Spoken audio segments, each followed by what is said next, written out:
This episode is brought to you by Wilbur-Ellis, delivering trusted crop protection, nutrition, agronomic support to growers for more than 100 years. Whether you're in the orchard, the field, or somewhere in between, partner with the team that understands your operation.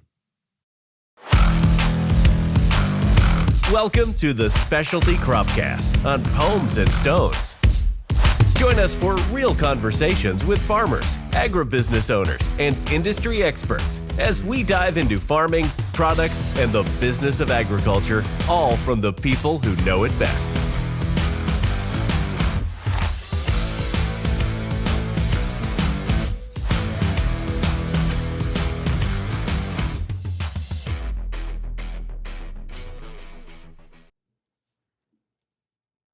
All right.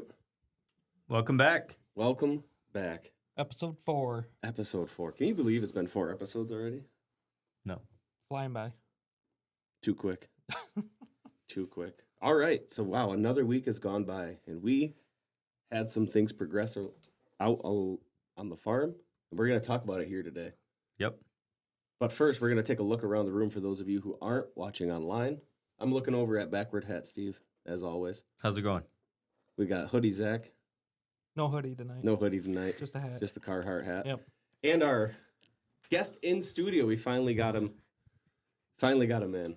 Brennen Hitchcock, welcome. Thanks for having me. Anytime. This is going to be a great one. We got a lot of great questions for Brennen. We're going to learn a lot about him. So before we get into Brennen, I did want to open up with, we talked a little bit last week on the show about arguing about our spray programs and what we were going to do. Because obviously we all have our own farms and we're all doing very different things. Yep. And we got into it, what was it, 2 mornings ago? Yeah. Mm-hmm. And we all realized we're doing very different things and like to argue about, and also what we're doing this weekend. Yep. So why don't we bust into that a little bit? Steve, what are you doing? So, apples? We're talking apples. We're talking apples, right? 'Kay. That's what you're all talking about. Talking apples. Yep. Got it. So, we went in with the half cover on Wednesday before the rain.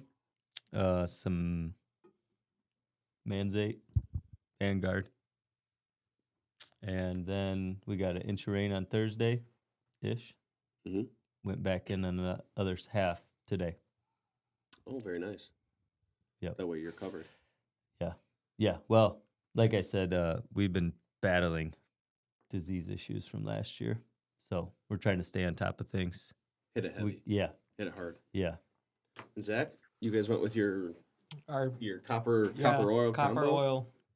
Tried and true, I guess. Round is what number you wanna 2? Say. Or round number 1. First cover on most apples, second cover on the Ida Reds, the early variety. Yeah, because they're one of the first ones to start. Yeah. And they're one of the last to be picked, right? Yep. At least for us, they're our Yeah. last variety to be Yep. picked. Yeah. We rolled in and we got off the copper train. We always only do about 1 copper cover. Well, geez. So yeah. we did some foliar stuff, obviously, and we're actually starting some ground applied as next week starts. But we just went with some regular fungicide and EDBC Yep. and a couple insecticides because in that farm we've had some issues with black stem borer, and you just can't ever quite nail when. Do you guys have traps up those for those? No, we don't. Mm. But they always kind of move in from the woods, Yep. and then they target these really small trees. The Like, weak we have trees. like ones. Yes. We planted one of our years of Honeycrisp, and like no joke, they were that Yeah. narrow.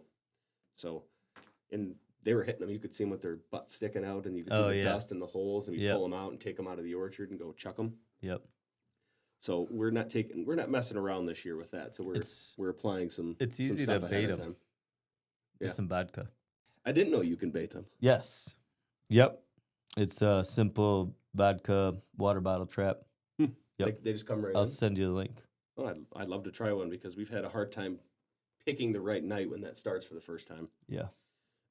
So those are the things that we kind of did, and we actually did get 1.1 inches of rain on our apple Yes. farm.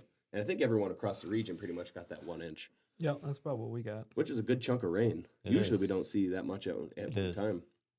And now the forecast looks dry. You guys were talking, they changed it They to had more a rain. little potential on Tuesday for a little rain. Monday and Tuesday both. Yeah. What mine says. Oh, Monday now too? Yeah. Like, Like I saw they 30, keep pushing 40. the warm-up. 30, back a little bit, 40%. Yep. but, it's marginal. But everybody uses a different weather app, so. Yeah. Yeah. You never know. It's the only job you can have and be wrong all the time Yep. and still keep your job. This is true. All right, so we got through our argument because it was getting a little heated, a little back and forth. It was. A little, Yep.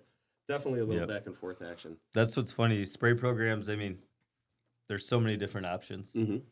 And who's to say who's right or wrong? Well, right. It's I mean, just- if you've been doing your thing for so many years and you've never had a problem, why would you listen to somebody else and Right, spend more money exactly. doing something else or change your program Yep. just because? But now we're going to shift gears to our guest, Brennen. Okay. Tell us a little bit about yourself. Who are you? What do you do? Wait, Brennen Hitchcock. Brennen Hitchcock. Yep.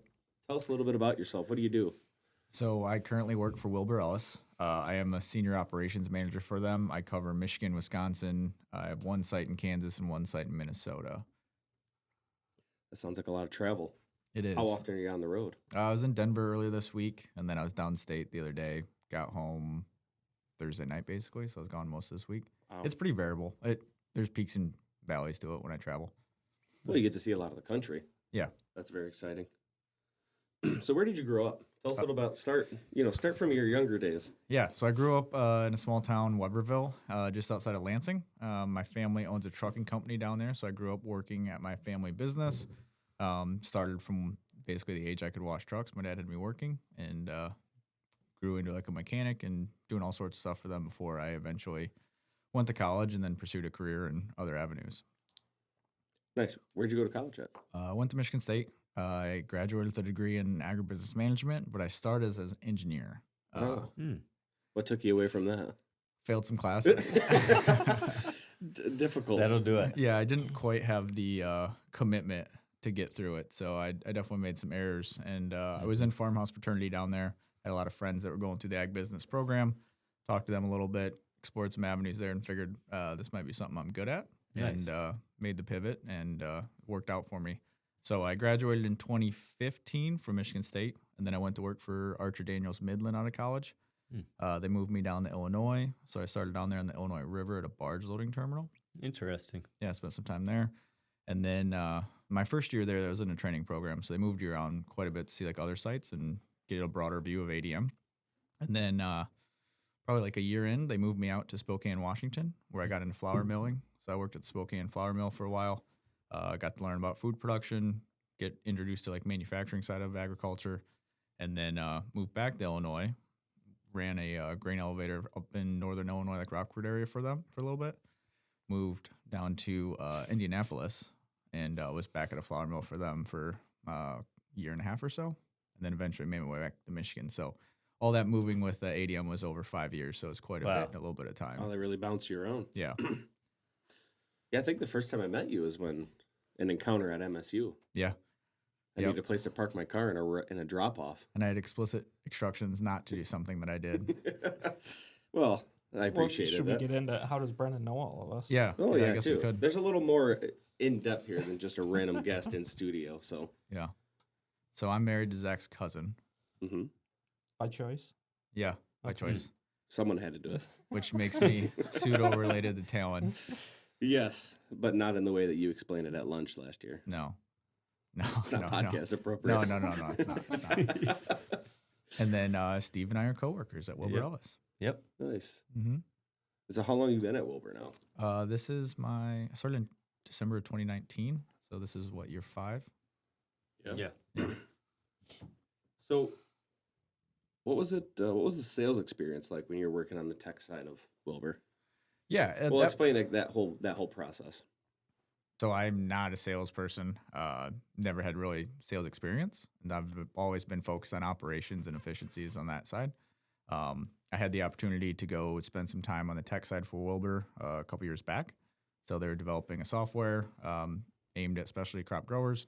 So I had to learn about software as a service and really kind of understand how to sell, which isn't that hard once I basically just equated it back to operations as far as how I would use it on our farm and tried to make connections with people from that way.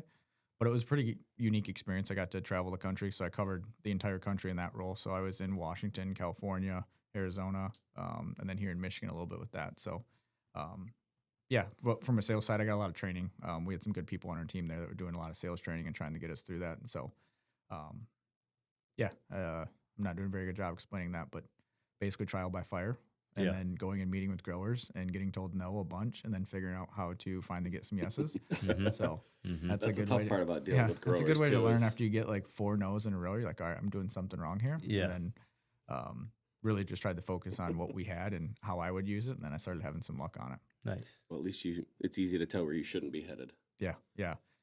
You got to have some thick skin in the sales world in ag. Yes. I Yes. think I was a part of a couple of those no meetings. Yeah. I We got had told up no at quite a bit. at the shore up at the shoreline office. It's a good thing I'm Had, persistent. had to really twist your arm to get signed up for it. That meeting was 2 years before the actual program launched. Yeah. It was Oh, more of okay. like a preliminary kind of like what were we interested, or what could we use the most from a program like they were Right. kind of starting to develop, like what we needed. We were trying to design it.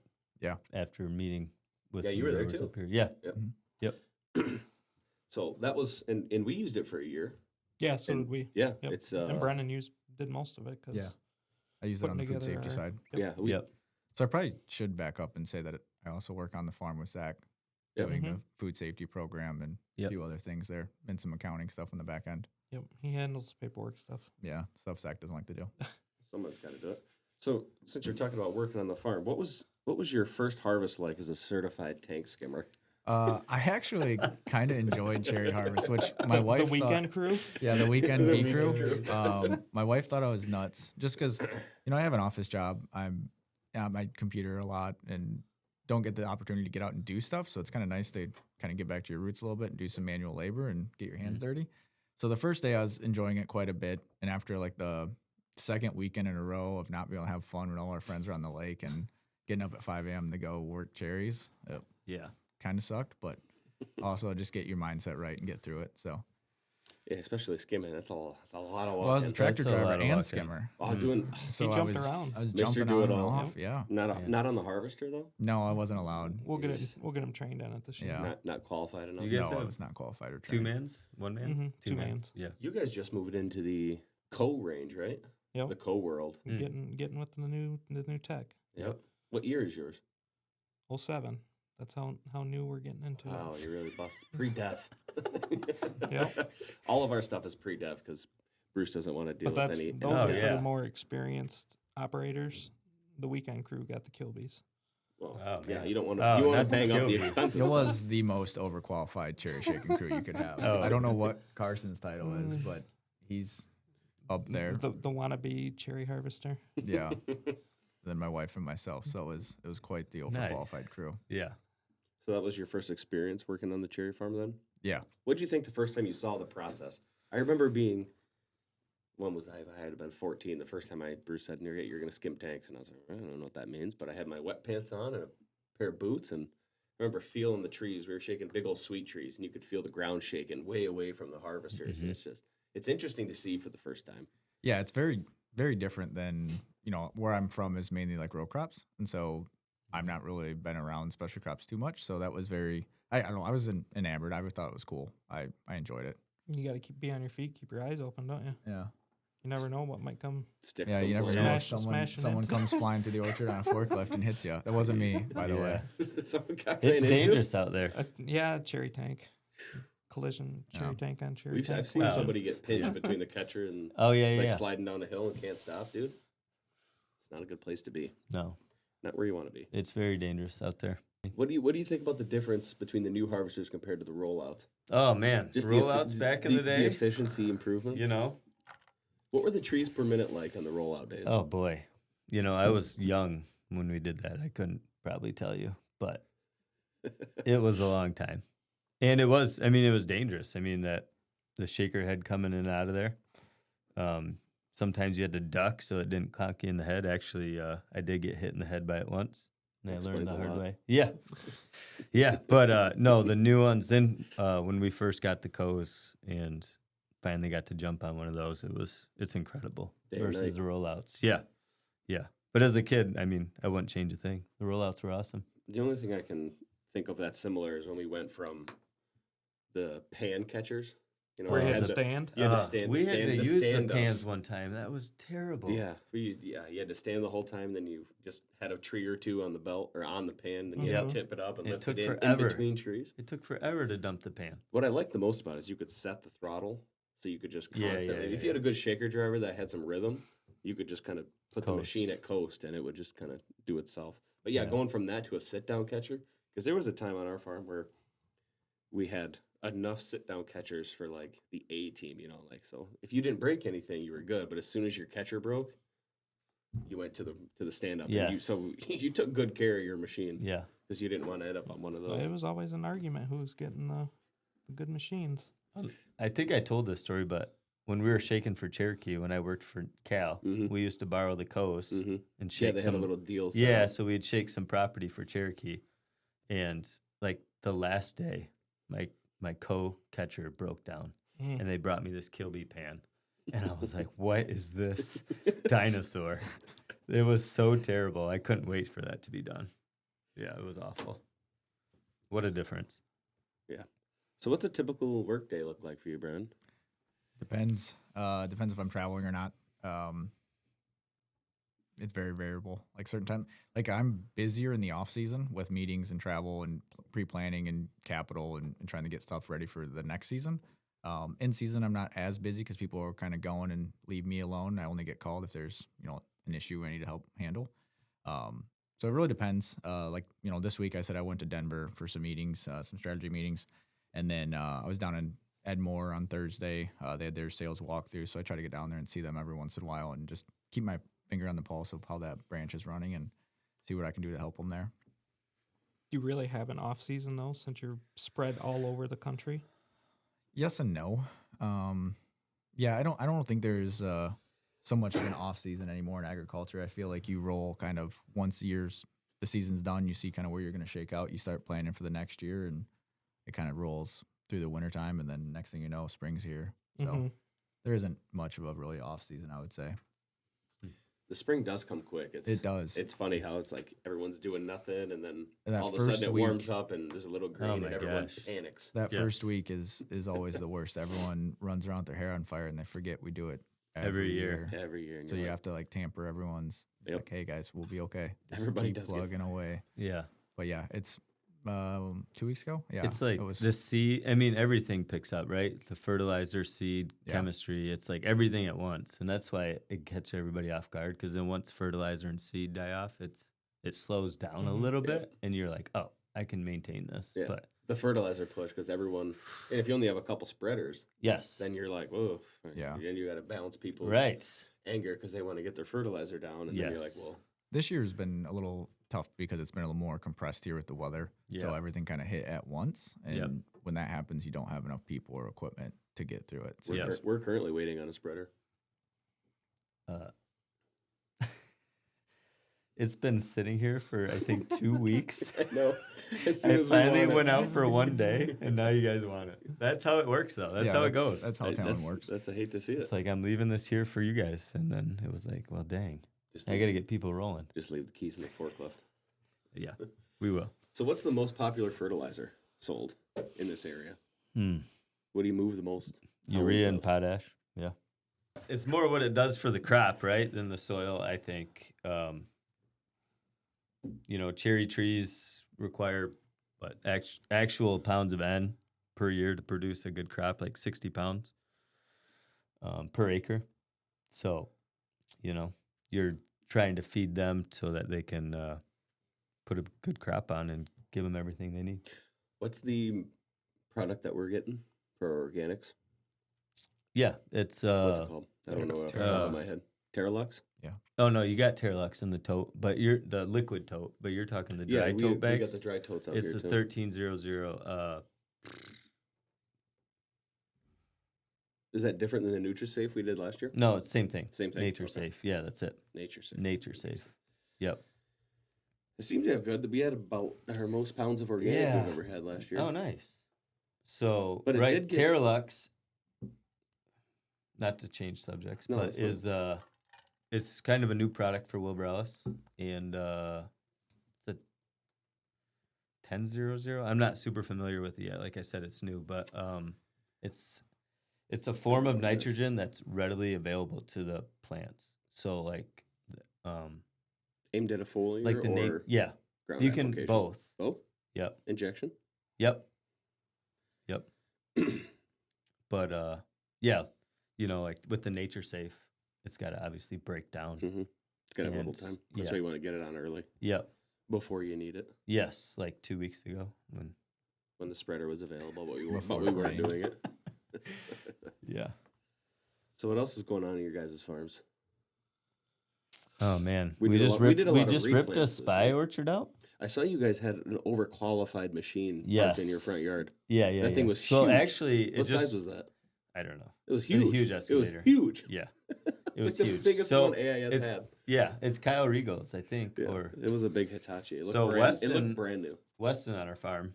My brother-in-law was doing some welding work on it for the owner, and made a deal with them and said, "Hey, can I use this to rip this little orchard out?" We ripped that orchard out. It was spice. They were old, 40-something years old. Ooh, And we're going to put a corn maze there for Myrtle and Maud's farm market. very nice. So, Your wife just texted me looking for more honey. really, She did. that's great. That's great. Yep. Move that honey. We have to. It's the only way to make money. Selling honey or renting bees. We do rent bees out to people. That's Some brings you custom guys some good pollination, money. Like Zach's farm. Yep. Are we putting sweets out? I don't Yeah. know. This week? I haven't talked. I'm gonna find out. You're running out of time. Well, nobody told me they were moving up here yet. Oh my God, I forgot it's Cherry Amos Farms here where we just have to tell you everything that's going on. Well, they're not our bees, so We got a heavy schedule. Cal loves. I think it'd be a good Oh, exchange. yeah. It'd be Yep. a good exchange for getting that pond unplugged. I heard Tom and Talk about the pond. right. We had some Oh, locals complaining at the Wilbur breakfast. For Cal, go take care of that piece that was overflowing. Yeah, up at Buggy's. Buggy? Yeah. Yeah. I kept arguing back and forth with Talon that it should be up to the renter, not the Mm. landowner. We take care of the cherry trees. Was it beavers? I think it was muskrats. Mm. It was a lot of mud and stuff. Really? Yep.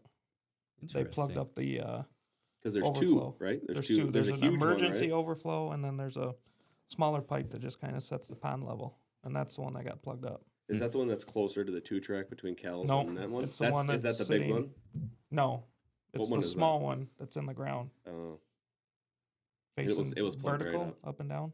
So what'd you do? What'd you shove in there? Took a What's the 2-inch stick? trash pump up there and Just had Jim with the skid steer put me out in a basket over the water, and the Skytrack? oh yeah, Wow. yep. It's Nice. Shove the hose in the water and When- shove the other end in the yeah. pipe and just start forcing water through it. When you sent that picture, I was like, what is he standing in? Because I was like, it's a huge pond. I was like, you Mhm. couldn't just be on a little ladder out there. So Nope. obviously it was the Skytrack, Skytrack and they with a man basket on the front. Nice. pushed you out into the middle of it. hmm Took longer to get set up than it did to pump it or unplug it. It just sucking water down like crazy. How high up, much higher up above the pipe was it? It had to have been 4 or 5 inches. Yeah, you could a lot of really water. start to see the venturi in the water as soon as it broke loose. Just taking it right down. Yeah, Little influx in water on Cal's yeah. property there. This episode is brought to you by Wilbur-Ellis, delivering trusted crop protection, nutrition, agronomic support to growers for more than 100 years. Whether you're in the orchard, the field, or somewhere in between, partner with the team that understands your operation. Brendan, were you part of the soil probes that Wilbur offers? Yeah, a Do little you bit. know? Yeah. Can you give us just a little background on those? I think Megan's probably going to touch on them next No, week. she would too, but Yeah. Brendan can absolutely touch on the side I'm of not course, an water expert. moisture. No, just give Yeah. us like a general. I can talk a little bit about what it is as far as Yeah, that'd be probe great. schedule, the platform. Yeah. So we loved it. Yeah, no, I it's want to get more. So it's Yeah. yeah, just start from the beginning. Break it down. I can't break it down very far, but No. it is a soil moisture probe through our probe schedule platform. Depending on which length of probe you get, each different level, you can see your different levels of soil retention, and then also ground temperature. There's some other sensors you can get to them as well. But like I said, I'm not the expert here. Yeah. I wasn't super involved there. Yeah, we have 4 of them. Yeah. Just in your Before, apples. Just in the apples, we have per variety of our Jono Gold, and then north and south of our driveway. And we kind of wanted to put a test because that farm is a lot of variability in the soil because one side is some really nice dark soil.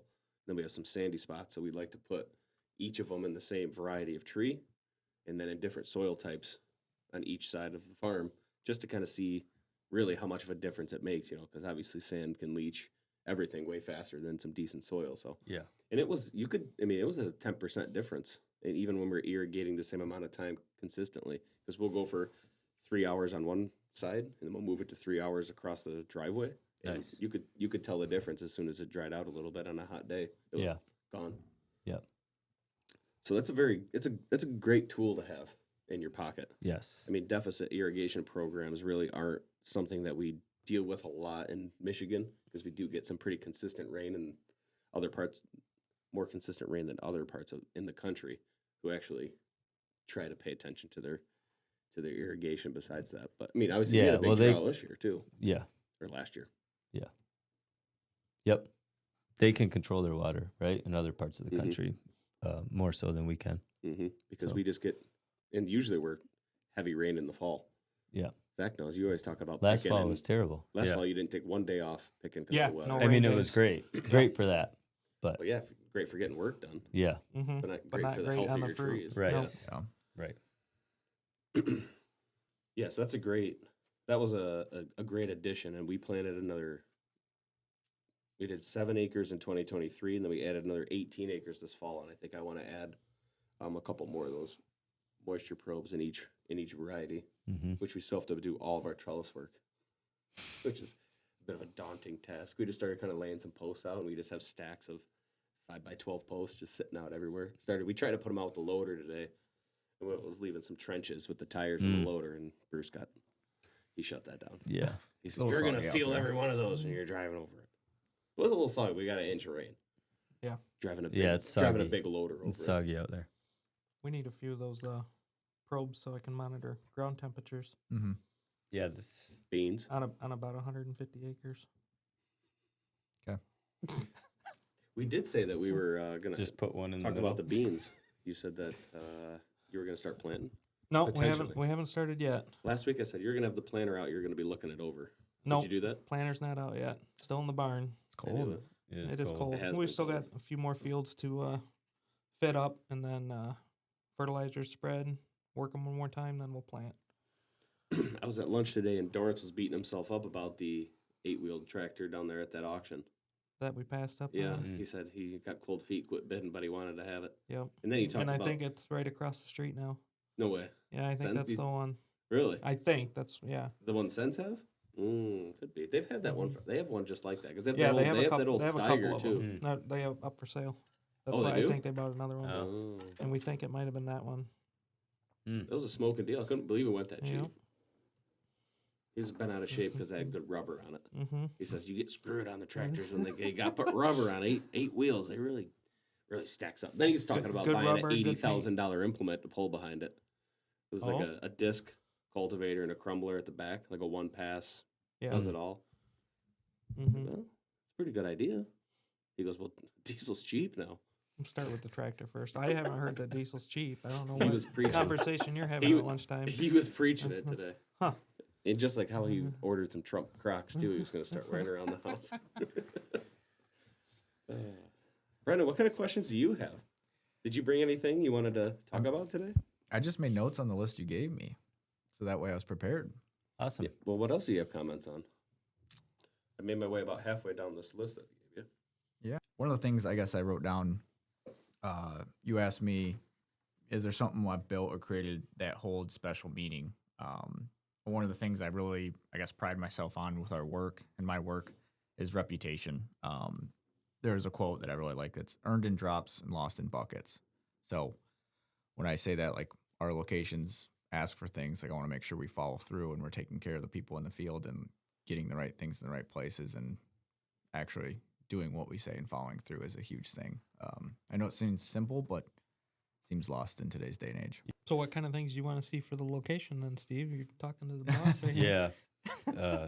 Everything. Yeah, Few new spreaders, probably a sprayer, tractor. Talon like to have that spreader right now. We're gonna start doing custom app. no, Why not? not in specialty crops. I'm about 90% sure today that somebody sent one of our spread trucks up to the buggy farm today. Did it make After it we back? just I bet it didn't make no, it back. oh no, there was another spray truck went up there to pull that guy out. Okay. Inch of rain. Not We're a, like, not "No, a good idea. Let's go to the buggy farm. Nope. That blew my Wrong mind. move. It blew my mind 1,000%. I couldn't believe it when I heard it. Was it on the west side? Do you That's know? the only wet side, really. Well, I guess that we No. cut all those front trees down by the driveway though, so you Mhm. don't cross the. And the little east low side spot. down in the hole is wet too. What's up with that big hole? There's a huge hole down on the southwest corner. It's like a half of a row wide on each row. Oh, really? It's like the size of this room wide. Like you can't drive a tractor without going. that must have developed. It's like Recently, a sinkhole. 'cause It's I a don't huge sinkhole. Been there Remember since day anything one. like that since we Must be whoever rented that property. They Not must- taking care of it. made No, some I think- modifications to the ground? That's what I'm thinking. Yeah, I think they left it out. We'll have to have some discussions about that. If they would have unplugged that pond, it probably would have been all right. I think it actually filled up because the pond was plugged. There were ducks living in it. A book, movie, or podcast you would always recommend? The Hard Thing About Hard Things by Ben Horowitz. It's a good book. It's very interesting. What's it about? Gentleman built a few different companies. He talks about his successes and failures and just how you have to keep pushing through. And very interesting. Definitely gained a few little nuggets from that book. I don't want to give it away. Oh. I cheated. I listened to it on audiobook driving, but yeah, it's good. Well, if you're doing that much travel, it's Yeah. probably nice to have something to listen. Yeah, it breaks it up a little bit. Yeah, it's not good to read and drive. No, yeah, I gotta be safe. 0 out of 10 recommend that. So what do you do in your free time? What's your go-to? Mountain biking. That's kind of my getaway from everything. Get out in the woods for a couple hours and turn my brain off. Go for a nice little ride. Is that in the competitive aspect, or you just do you throw on the tights and Yeah, hit the road? Yeah, I Lance always Armstrong style? said I would never turn into that, and I've And turned there you into are. that a little bit. Yeah, What did you say? The Clydesdale division? Is that what you said yeah, earlier? yeah. I realized I could enter into the Clydesdale division. What are the prereqs for that? You just have to be over 200 pounds. That's it. So instead of racing in my age group, I could jump into that and try my hand there. How do you think you'll fare? Like I looked top- at like results for this weekend last year. I would have been like top 5. So I still wouldn't have won, but I would have been, top 5 versus I think 17th or something last year is what I finished. You're gonna be looking like a professional. Yeah. Professional Clydesdale. Your head's not gonna fit through the door. Is there a step above the Clydesdale division? No. No. No. Do you have to weigh in? Is I it don't know. like- Is I've never tried. is it like boxing? Interesting. Yeah. You I gotta hit don't the know. scale before. Except everybody layers up so they put on a couple extra So they can pounds. actually be in there because they place too low. Oh, that's funny. What about snowmobiling? Snowmobiling side by side? Yeah, I do that a little bit. I- Not snowmobiling is for my in-laws and for my wife. That's their hobby, and I tag along. I always say I'm not a snowmobiler, but kind of turning into one. Mm-hmm. It's a fun winter hobby. How did you feel about blowing up your favorite sled? I still struggle with it today. You lose sleep over it? Yeah, I can't get a sled I like as much as I liked that one, and it's heartbreaking. It really is. Will you touch on the story about you wrapping a string around the clutch of a snowmobile? Oh yeah, that was Bruce really enjoys that one. I had an older snowmobile, and we're on a cross country trip, and my starter went out, and so I had to do the old wrap the rope around the flywheel and give it a pull. And I was very unsuccessful for a while. I kept hitting myself in the helmet, and They're videotaping from behind. My wife and Bruce are videotaping and laughing, and I'm He's becoming getting so- unglued. Oh no. And I may have been hungover, which didn't help. And I just came unraveled in this video. It's not pretty. Is this on YouTube to watch? No, it's not. And I Older hope- sled. I've never seen an older sled in the fleet. Yeah, Dorn's everybody's hooked me up. right Oh, up come on. The Formula Z? Yeah. The old red 583. No. Or It the- was No, that was the oldest Skidoo sled I've seen in the 800. barn. It was the Skidoo 800 yellow. We got like a package deal on them. Okay. I don't know, something Dorn's wrote You me got into. two of them, didn't you? Yeah. Yeah. One of the Dorn's friends bought it. The other one. So it was like a Is that from trailer. Bob? No, they're from the Totifs. Ah. Yeah. It was a good sled. I rode it for a while, but Loved it. no, not that one. Oh, not the one you blew No. up. It was the Nightmare Polaris that we bought that ended up needing a bunch of work. And then my wife got a different sled, so I rode the old Polaris and fell in love with it. And then it broke my heart. Ah. I wrote it into the turmoil on the trail. I wrote it into the bear trap on one cylinder, and the guy I sold it to knew what he was getting into for a project. And I believe his term was, "It looked like I blew it up and then blew it up again." So it was grenaded pretty good. Oh, that's funny. Yeah, one of my first, I think it was our first road trip together. I think it must have been your first Christmas. We're heading up to the UP. It's me, you, and Bruce in his truck. I already know where this is going. And Bruce has, back in the day, he always really liked his subwoofers, right? So he had a little 10-inch just behind the seat. And Brennan was like, Bruce, you're just trying to poke some fun at the bear, a new guy, just trying to have a little fun on the trip. And he goes, Bruce, your subwoofer kind of sounds really, really poor. And he goes, yeah, Brennan, it's because you're sitting on it. I mean, that was nicer than the way that he put it. It was definitely worded nicer than it was. Yeah. Would this have been the trip that Brennan got lost getting back from Fangs? No. That's the story I always hear. There's some, quarter mile. as the son-in-law in the family, So spooky tooth. There's some pretty good stories about me doing some dumb stuff. Yeah. One of my favorite ones, I as soon as I was going to have you on, I was like, I have to tell the story. Is the time that, I think it was Aubin, you, then me, and we were coming up to a bridge. And so if you know anything about riding trails in the UP, is some of these bridges can get pretty narrow, right? I mean, you can fit 2 people through, right? Yeah. Technically, but I mean, your skis are probably touching when you go by. So we come up to it, Aubin goes across, and there's 2 sleds coming up quick, and the guy in the front kind of he pulled 3/4 off the trail, and this other dude comes flying up around the corner, and Brennan's crossing the bridge, and this dude, you guys are pretty close to almost running into each other, and he turns sharp to the side and runs into the back of his buddy's sled and does like a flip over the handlebars and lands in the snow. And he's looking back at us, and he's looking back, and he's like this, and I'm like, just keep going, dude. And the guy was like, just literally to flip over his handlebars, and I think you kept looking back, and you were so confused. It was like one of your first trips, I think. Yeah, I felt bad. Yeah, you were like what he was doing. You were bad by the time we hit the corner by Shingleton. There, you're like, dude, you didn't do anything wrong. You were already on the bridge. This dude came flying around the corner and realized he was going too quick. Yeah, I'm a nice guy. I felt bad. That was one of my favorite stories. I could see you laughing through your helmet. I was laughing so hard because the dude hit his buddy so hard he had his hands were here but his legs were straight up. He was planking straight up in the air. He hit it. Off it. Yeah, it was hard. And you don't see stuff like that really because most of the time people are pretty under control. Yeah, it was 10 in the morning. I'd like to hear their version of that story someday. It'd be fun to ever run into them. Yeah. Yeah, who knows? That dude, I just remember watching him as I'm going through, and he obviously realized what he was doing, and he was just taking a second, just laying in the snow. And he was probably trashed the hood of his sled. Oh, for sure. Oh, waxed it. That had been a 30-mile-an-hour collision, 25. Yeah. Brutal. What's something you're currently learning about? Oh. Or curious about? What's your continued education? What's in the future? Every day is a continued education. There's always something new and some kind of new issue to resolve. Agriculture is always changing, always evolving. So trying to keep ahead of things is nearly impossible. But I mean, you guys talk about it and stuff. You guys know the landscape is changing. So figuring out how we can serve our customers better, lower our cost to serve, and just kind of be better is always something I'm learning and always curious about. How we can improve facilities, improve equipment, efficiencies, application, all that. Personal, I guess I'm always kind of looking to grow and looking to do new things and trying to learn, which I know is very big. Talon, you'll get a kick out of this. I'm dabbling a little bit in Spanish. No way. Yeah. For what? What are you doing? A little babble. Babble. Yeah.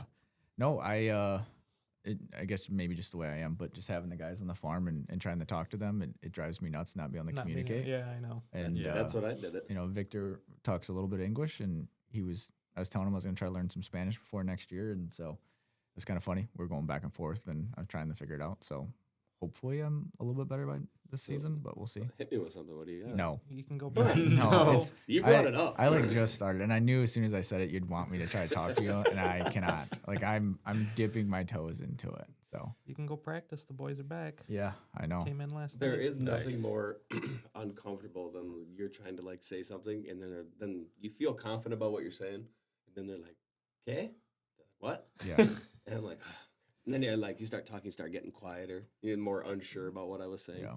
Or they have this, you'll probably figure this out real quick. The more you learn and the more you use the language that they speak with, it's like it's almost like they go out of their way to use terms that I don't know. So it's like I could be talking about like an example would be like the table. I'd be like, I'm going to put this on top of the table. And they're like, on top of the what? And then they'll use like a different word. And then I'm like, what are you guys talking about? They're like, oh, the mesa. I'm like, well, why didn't you say that the first time? Because that's the word I know, because that's like the school definition, like from the book. But that's right? not love how messing with us. how they talk back Yeah. home. Exactly. Yeah. That's the one thing I've learned from doing Spanish in school compared to talking to the people, Right. to the guys, is that It's the only different. thing I learned in school was to learn what verbs and what objects are, Right. right? Vocabulary. But as far as like sentence structure and how you actually are supposed to put things together, it's a 90% of that language I feel like is body language. Mhm. Yeah. 'Cause you can Yes. figure anything out if you're standing in front of them. The phone calls are the most difficult, Yeah. but it's a very interesting language. It's Yeah, it's pretty fun once you Google figure Translate it out. doesn't always translate to what makes No. sense. Yeah. You have to It does. really It does sometimes well for put some short. thought into it. It does well for shorter. Yeah, Like if you're using like a word or like 3 or 4 words. but But if you put a paragraphs, paragraph yeah, in, dude, you're it toast. jacks it up. Mm. It's Mhm. you're cooked. It ruins it for you. Yeah. Babble. Yeah. I'm on like lesson 2. So it's very early. Oh, on. so you started this morning. Basically, yeah. Oh shoot, they're coming into town. I better get started. He's on like, that. oh, I told this guy I was going to learn some Spanish. Yeah, I'm Hola, cramming. ¿cómo estás? Yeah, that's basically where I'm at. I've been doing. I just got a notification too. Duolingo. Okay. That's a great app. Yeah. It does like you can do like a lesson a day. You got a couple hearts where you can if you mess up too many times or whatever. But it like breaks it down to whatever level you're at. You take like a test at the beginning and it places you. Yeah, that's what this was too. Yeah. I've Yeah. never done. Did you pay for that? Yeah. Duolingo's free. Mm-hmm. Hmm. I love it. You have competitions with friends and stuff. There's like leaderboards. I'm not joining that. It's free. I'm gonna friend you right now. No. Why not? Let's do 'Cause it. I'm We'll doing just this. we'll give our phones to the guys, and they can just Yeah, that's true. rack up our They can just points. rip Right? one of the guys just started doing the English version. I gotta get into his phone and Oh, have yeah. him show me what his lesson is because I bet it's like blue Right. and like green. Yeah. It's probably the simplest stuff. I do have a funny story about that. So when I was working on the technology side, I was in California helping set people up with the software, and I had an easier time translating English to Spanish and communicating with the guys. The guy handed me his phone. It was an Android, and I have not had an Android in years. And that was more difficult than trying to communicate with them. I was like, I don't know what this is, and Yeah. like how to navigate this and set it up. So I was like on my phone Googling how to put stuff on an Android. It was a mess. That sounds like an absolute nightmare. Yeah. Yep, all the guys use Androids. Yeah. We just had to They all do. had to get new Yeah. phones today. I think it's That was only in the that was U.S. the second trip. where the iPhone is It is more popular. It The is. rest of the world uses Android. I've heard that. It's a very U.S. Yeah. based popular thing. Yep. I get crap about my Android all the time. Well, yeah, because this podcast is available on Spotify, Apple Music, YouTube, but not Google Play. We don't mess with Yeah. the You're missing out. The whole world. Are we? I think the cameras finally caught up on the iPhones. That was always your guys' only thing, is the cameras were better. Oh, it's. I mean, the it's- tech master, Zach, was on the Android game for what, a month? About Did you give it a month? 3 weeks? probably. It's And too just much. gave it back up. to It's too iPhone. much. But it is, once you get into Apple The products, though, they just, ecosystem, they suck you in. yeah. Yeah. It's too easy to bounce back and forth. Way too easy. So you've just taken in a dog, I hear? Yeah. Oh, it is my dog. Your dog? from- Retaken in. Retaken in. Yeah, so kind of going back to in college, I wasn't always the smartest person in making the right decisions. So I got a dog in college, and then I just went to work for ADM, started traveling a whole bunch and moving around, and that's not exactly great for a dog. So my dog stayed with my parents at the trucking company as a shop dog, and so he was there for 10 years. And then recently we took him back in, so we got a 12-year-old old man in retirement at the house now. So you got the electric That's fence awesome. in too? Yeah, he's not doing well with the electric fence. Why, is he just getting shocked? Or? No, he just like stays straight up on the house. He Yeah. doesn't Oh, he venture won't out. venture out. Yeah, That's better than Bruce's. What kind of dog he is hasn't it? burned through it yet. he's a German so- Shepherd. Okay. It's better than Bruce's dogs. Did you hear about My what dog happened last night? does. I see yeah. it posted all over Facebook. Dog gone. Dog was put gone. some, Ah, shoot. Running down Cherry Avenue. You hate Just to see trotting it. along. They need to put He a got air inside tag our on it. deer fence. Really? We just put one up, and someone called and said that they saw the dog. It went through the fence. It was like stuck in the fence. And by Hate the to time they see it. got there, it was through. Oof. And that was, so obviously Bruce's is way up here. It was Easley Road. Mm. No, Busser Road. That's a Oh, haul. it went, Yeah, it that went was a the couple other miles way. away. Yep. Yeah. Ran right through the electric fence. Dude, if my dog did that, I'd be like, well, sorry, honey. Dog's gone. Hate Yeah, to see right. it. No, you Yeah, wouldn't. right. Hate to see No, it. you wouldn't. Yeah, right. There it The is. dog- There it dog's is. gone. Is that the dog's gone. catchphrase for this podcast? Yes. You hate to see it? I don't know. Where did it even come from? You say it all You the time. say it. I don't even know all where it came from the first time. time. though. I know I do say it all the time. You now. said it at breakfast, I think. Just like and- one time, and it was super funny. Yeah, and then I think it was one comment that's just, it's evolved. it has. You hate to see it. Just couldn't resist. Yeah. What'd you do in Denver this week?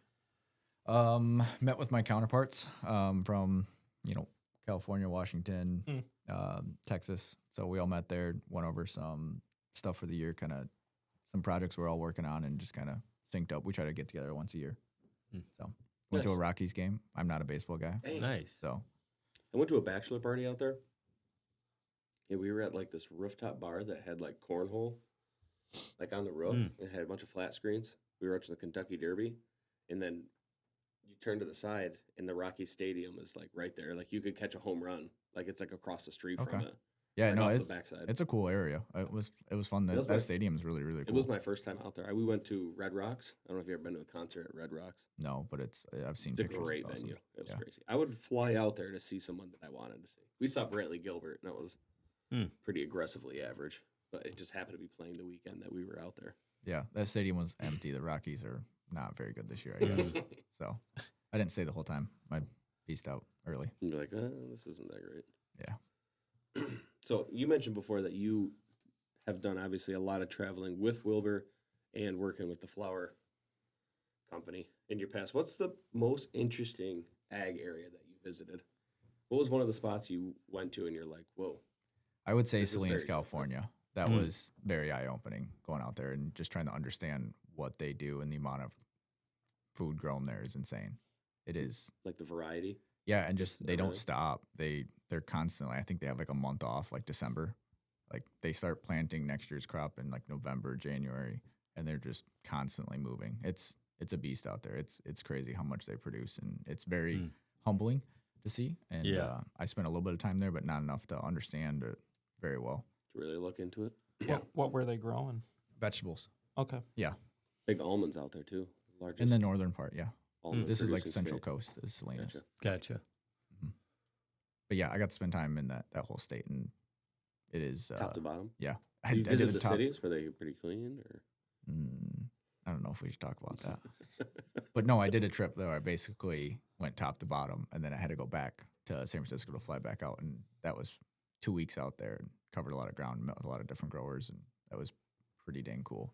That's interesting because, right, when you think about California, you don't think about ag Right? ever. No, it's I feel like yeah, but it's super a huge diverse. portion of it. huge. That's where I got Yeah. this hat. California guy. Nice. Hooked me up. Nice. Yeah. Wow. I had to go to California to get a hat. You had to go fly all the way out there Yeah, just to just pick for a up a hat. They couldn't mail it to you. No. Would have been cheaper for Wilbur. Yeah. What do you like most about working for Wilbur-Ellis? I would say I enjoy the dynamic of the company and the teams that I work with the most. I really enjoy the team in Michigan and Wisconsin. They're great to work with. I have good relationships with my sales counterparts. We put our heads together and try to get stuff done, and don't really fight amongst each other. And we just move the needle forward, really. So there's a lot of great people here, and that's kind of what keeps me going. Just the people within the company is awesome, and it's still family owned. There's a lot of positives around it. Mm-hmm. And just trying to always just bring the best products and services forward to the customers. Correct. And that's really what it's all for, right? Because if us farmers aren't being successful, then We're you not guys aren't successful. being successful, and that's not good for anybody. No. So Did you Yeah, guys it's get a- all the fertilizing done in Kalkaska? I believe they're finishing up this week. Wow, that was a little bit longer than a couple weeks, like you told me. They only had one machine going. Oh, Yeah. with Okay. custom. Yeah. So that more group will come up and spread in Kalkaska for some potato growers in the area. How many acres? That's gotta be big enough to what come did I up from tell down you? there. It was Oh, yeah. 2,000 or something. you told me it was over 1,000. Yeah, it's a So- good amount. I don't really know anything about potato farming. I don't really. Yeah, either. me neither. But when you were asking me, you said 2 weeks maximum, and Yeah, that was almost a month ago. yeah, it's taken They longer. just left. It's taken longer. That machine broke down one day. They got rained out a little bit. Oh, Yeah, And then weather. they only had one machine up here going. And they Mm. usually have two. So So do you supervise that then, or no. you just know about it? Yeah, so it's one of the locations I help support. And I live close to the area. Is dry or liquid? Dry. Do they do soil testing before that? Yeah. And then it's a variable rate then? Do you have different fertilizers in the same spreader and Yeah. goes across the field and applies what it needs to? The amount of soil samples they pull for that. will it do? Is Do you do insane. variable rate across the whole field, or just a It certain just blend? depends and you on just what put they it? had on their samples and what they're Okay. pulling out. So Obviously, it's probably just a giant grid. Yeah. A massive grid test. yeah, Is it's a it- massive yeah. sample.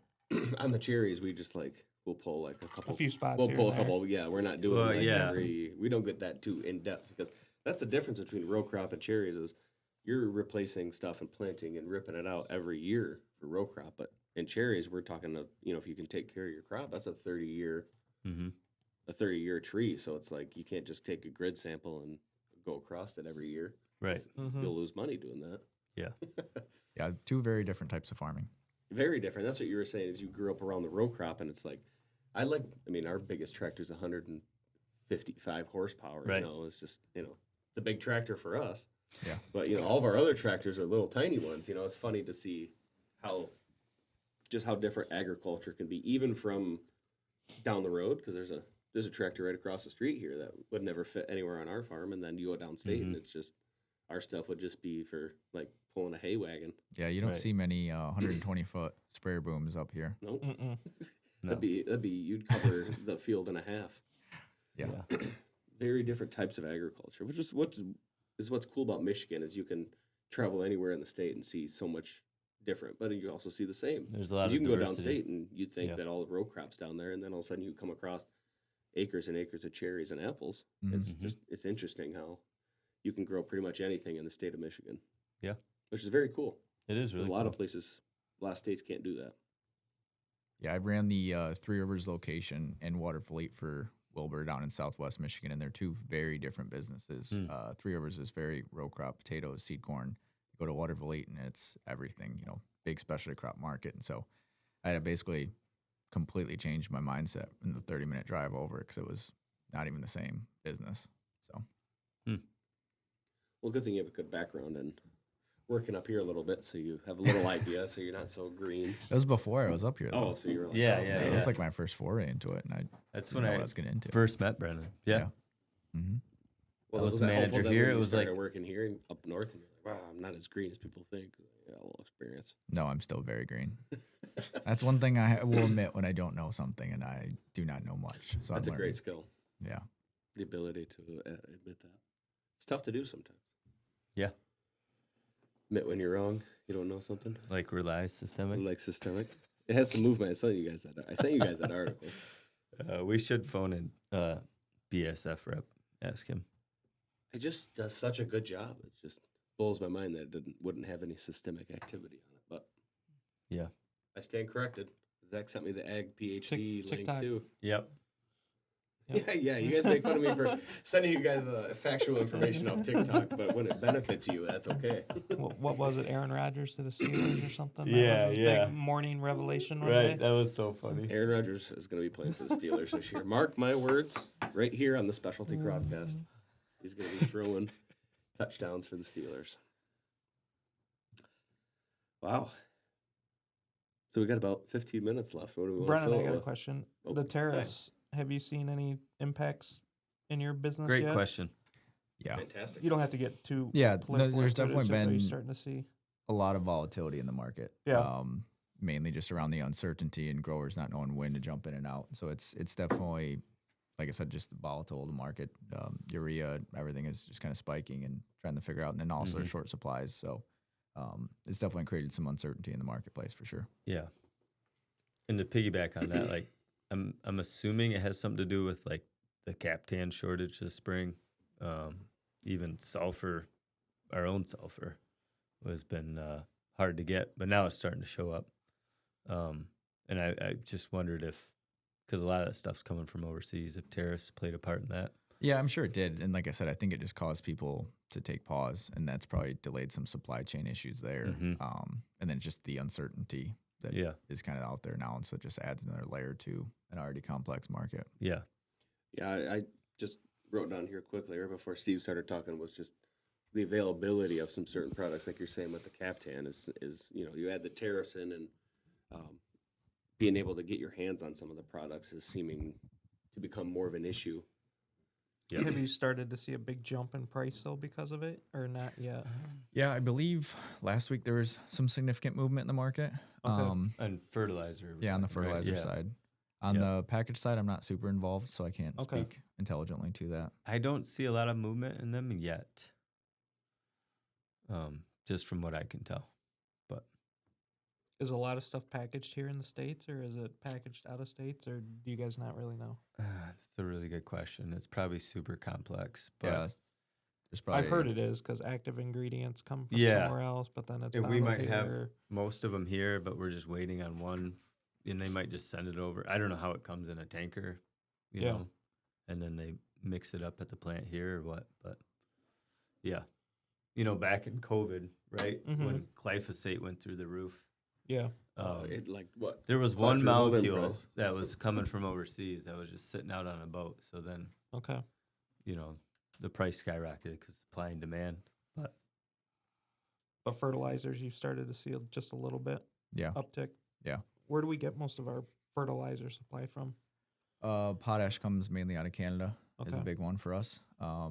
Urea kind of comes from all over. I believe there's some European stuff, and then like I said, I'm not. I think over it. phosphorus is mostly in the United States.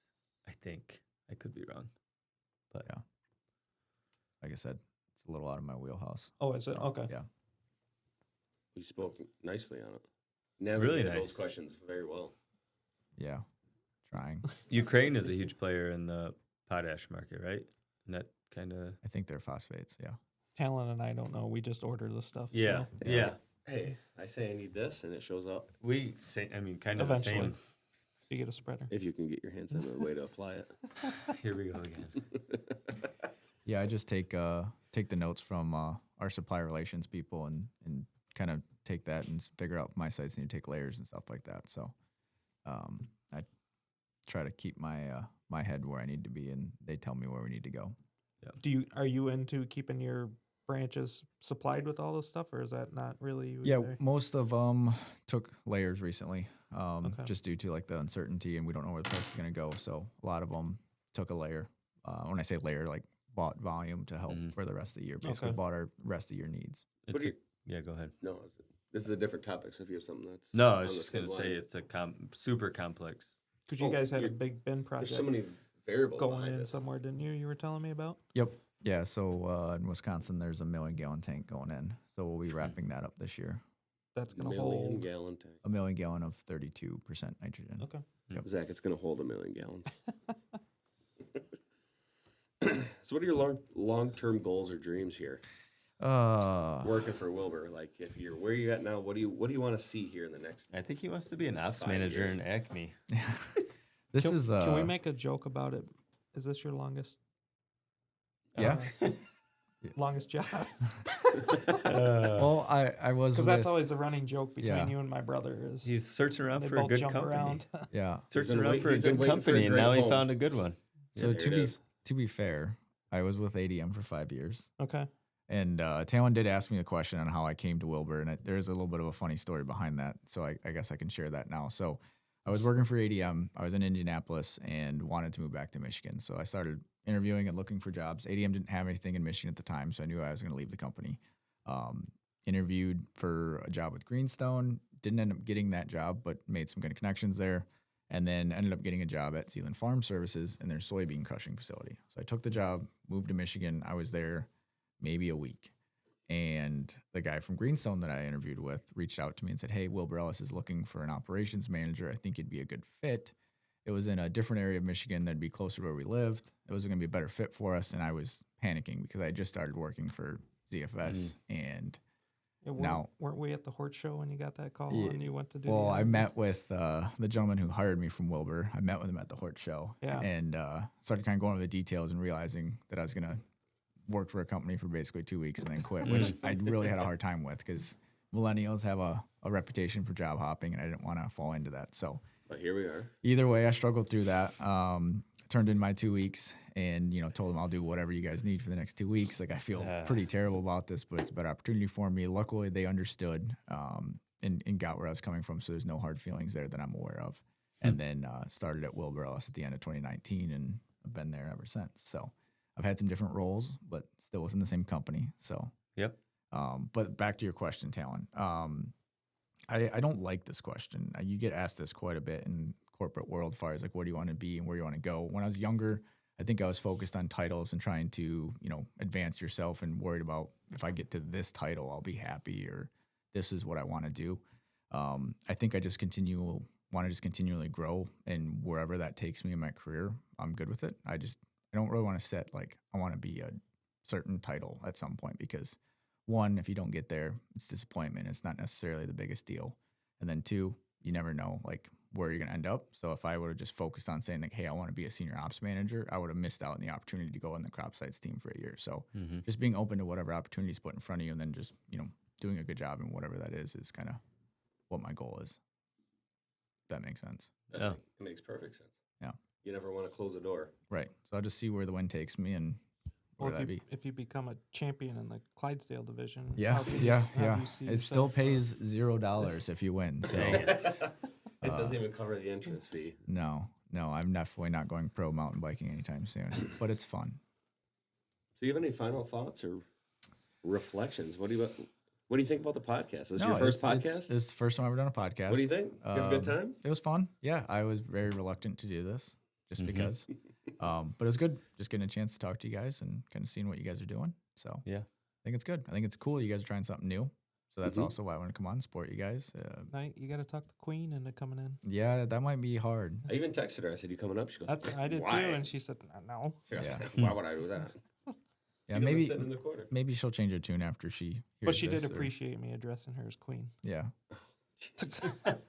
Wait, is there a beep button every time that's gonna happen? I go beep. Beep. No, this is actually this has been great. I love having people in. Yes. Because obviously when we get to talk, and we can only really talk about farming, but it's fun to see and hear different perspectives from different people and different aspects of agriculture, right? That's what we wanted. We wanted to have some industry experts, agribusiness, farmers, companies like Wilbur-Ellis that provide services and products for all of us out there that are trying to continue to make a living in this difficult time in the specialty crop market. So thanks for being on. We appreciate you coming in, even though you were, as you say, reluctant to come in. But obviously, you're welcome back anytime, and we can pick another topic to talk about. But I'm sure we'll have a bunch of questions that we should have asked oh, for that sure. we didn't think He about. didn't ask me like half the ones that are on here. Well, what ones do you want to answer? No, it's good. We're wrapping up. Save it for the next episode. The last section here to touch on would be to preview the next episode, closing thoughts.